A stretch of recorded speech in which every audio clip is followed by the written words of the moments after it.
ఆంధ్రప్రదేశ్ రాజకీయం వాస్తవ రూపం ఏంటి? జగన్మోహన్ రెడ్డి ఒంటరిగా పోటీ చేయాలనుకుంటున్నాడు. అదే సందర్భంలో భారతీయ జనతా పార్టీ, తెలుగుదేశం, జనసేన కలిసి పోటీ చేయాలనుకుంటున్నాడు. ఎందుకు అంటే వాళ్ళందరూ కలిసి పోటీ చేస్తే మైనార్టీ ఓట్లు గుంపగొత్తగా తనకే వస్తే 2019లో 80% మైనార్టీ ఓట్లు వచ్చినాయి, 20% తెలుగుదేశానికి కానీ జనసేనకు కానీ పడ్డాయి. కాబట్టి అవి కూడా ఇటు రావాలంటే వాళ్ళ ముగ్గురు కలిసి పోటీ చేయాలనుకుంటున్నాడు.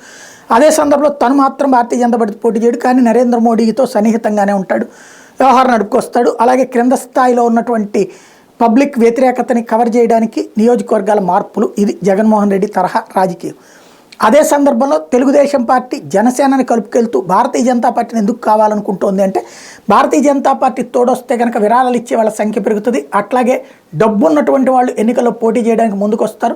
మరొక వైపున కేంద్ర ఎన్నికల సంఘం, అట్లాగే ఆ ఎన్నికల సంఘం ద్వారా సైన్యాన్ని రంగంలోకి దించి ఇక్కడ పోలీసుల చేతిలో పవర్ లేకుండా చేస్తే, పోలీసుల్ని జగన్ వాడుకోలేకుండా చేసి కంట్రోల్ చేసి తన అధికారం తెచ్చుకోవాలి.